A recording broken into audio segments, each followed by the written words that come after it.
Hello, my name is Tom Brinsnoff, certified master mechanic out of Reading, Pennsylvania.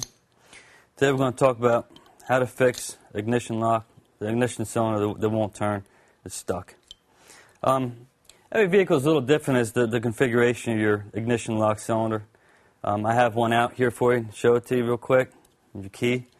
You get one of these in your vehicle, you go jump in the morning, go to start it, and it just won't turn.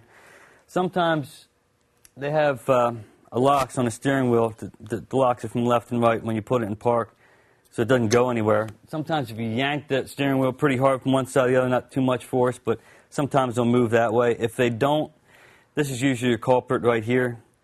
You have to get yourself a repair manual from your local auto parts store and look through it on how to change the lock, because unfortunately every vehicle is different, so I'm not going to show you one way or the other how to do it, but just follow it step by step.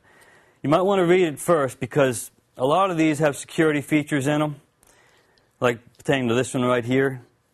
Just one key, any key just won't fit them. A lot of them have to be programmed as for the key. So if you go changing this thing and you jump in it when you're all done and it just won't start and your security light comes on, that causes you some problems. But read through it. If you don't have any security features, do it yourself.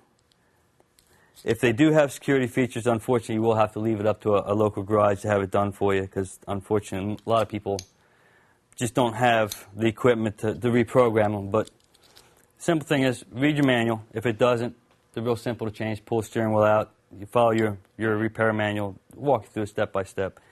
But that would be your culprit. There's unfortunately no way to get in here and actually physically repair these things. So if they're giving you problems, you got to change it.